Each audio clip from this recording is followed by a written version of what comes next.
ಬೆಂಗಳೂರು ಹಾಲು ಒಕ್ಕೂಟ ಬಮೂಲ್ ಅಧ್ಯಕ್ಷರಾಗಿ ಆಯ್ಕೆಯಾಗಿರುವ ಉಪಮುಖ್ಯಮಂತ್ರಿ ಡಿಕೆ ಶಿವಕುಮಾರ್ ಅವರ ಸೋದರ ಹಾಗೂ ಮಾಜಿ ಸಂಸದ DK Suresh Karnataka milk federation KMF ಅಧ್ಯಕ್ಷರಾಗಿ ಆಯ್ಕೆಯಾಗುವುದು ಬಹುತೇಕ ಖಚಿತವಾಗಿದೆ.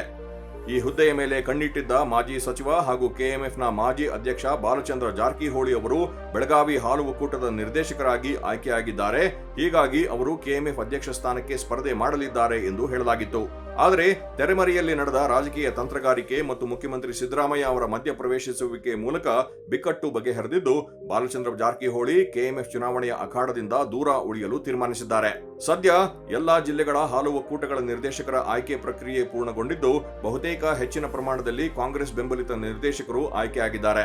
ಇದರ ಜೊತೆಗೆ ಸರ್ಕಾರ ಕೂಡ ಕೆಲವರನ್ನು ನಾಮನಿರ್ದೇಶನ ಮಾಡಿದ್ದು ಅವರು ಕಾಂಗ್ರೆಸ್ ಅಭ್ಯರ್ಥಿಯನ್ನು ಬೆಂಬಲಿಸಲಿದ್ದಾರೆ. ಈ ಹಿನ್ನೆಲೆಯಲ್ಲಿ ಡಿಕೆ ಸುರೇಶ್ ಕೆಎಂಎಫ್ ಅಧ್ಯಕ್ಷರಾಗಿ ಆಯ್ಕೆಯಾಗುವುದು ಖಚಿತ ಎಂದು ಹೇಳಲಾಗಿದೆ. ಈ ಬಗ್ಗೆ ಬೆಳಗಾವಿಯಲ್ಲಿ ಪ್ರತಿಕ್ರಿಯೆ ನೀಡಿರುವ ಬಾಲಚಂದ್ರ ಜಾರಕಿಹೊಳಿ 3 ವರ್ಷ ಕೆಎಂಎಫ್ ಅಧ್ಯಕ್ಷನಾಗಿ ಕರ್ತವ್ಯ ನಿರ್ವಹಿಸುವುದರ ಬಗ್ಗೆ ನನಗೆ ತೃಪ್ತಿ ಮತ್ತು ಹೆಮ್ಮೆ ಇದೆ. ರಾಜ್ಯದಲ್ಲಿರುವ ಹೈನುಗಾರರಿಗೆ ಸಂಸ್ಥೆಯಿಂದ ಸಾಕಷ್ಟು ಪ್ರಯೋಜನಗಳನ್ನು ದೊರಕಿಸಿಕೊಟ್ಟಿದ್ದೇನೆ. ನಾನು ಅಧ್ಯಕ್ಷನಾದ ಸಂದರ್ಭದಲ್ಲಿ ವಾರ್ಷಿಕ 15,000 ಕೋಟಿ ರೂಪಾಯಿಯಿಂದ 20,000 ಕೋಟಿ ರೂಪಾಯಿವರೆಗೆ ವಹಿವಾಟು ಮಾಡಿರುವ ಸಾಧನೆ ನನಗೆ ತೃಪ್ತಿ ತಂದಿದೆ ಎಂದರು. ರಾಜ್ಯದಲ್ಲಿ ಅಧಿಕಾರಕ್ಕೆ ಬಂದ ಕಾಂಗ್ರೆಸ್ ಪಕ್ಷವು ಭೀಮಾ ನಾಯಕ್ ಅವರನ್ನು ಕೆಎಂಎಫ್ ಅಧ್ಯಕ್ಷರನ್ನಾಗಿ ನೇಮಕ ಮಾಡಿತ್ತು. ನಂತರದ ಬೆಳವಣಿಗೆಯಲ್ಲಿ ಕೆಎಂಎಫ್ ಕಾರ್ಯಚಟುವಟಿಕೆಗಳಿಂದ ಅಂತರ ಕಾಯ್ದುಕೊಂಡು ಕೇವಲ ಬೆಳಗಾವಿ ಜಿಲ್ಲಾ ಸಹಕಾರ ಕ್ಷೇತ್ರದಲ್ಲಿ ತೊಡಗಿಸಿಕೊಂಡಿದ್ದೇನೆ. ರಾಜ್ಯದಲ್ಲಿ ಯಾವ ಸರ್ಕಾರ ಅಸ್ತಿತ್ವದಲ್ಲಿರುತ್ತದೆಯೋ ಅದರ ಪ್ರತಿನಿಧಿಗಳಿಗೆ ಅಧಿಕಾರ ನೀಡುವುದು ವಾಡಿಕೆಯಾಗಿದೆ. ಕೆಎಂಎಫ್, ಅಪೆಕ್ಸ್ ಬ್ಯಾಂಕ್ ಮತ್ತು ಮಾರ್ಕೆಟಿಂಗ್ ಫೆಡರೇಷನ್ಗಳಲ್ಲಿ ಅಧಿಕಾರ ನಡೆಸುತ್ತಿರುವ ಸರ್ಕಾರದ ಬೆಂಬಲ ಇದ್ದೇ ಇರುತ್ತದೆ.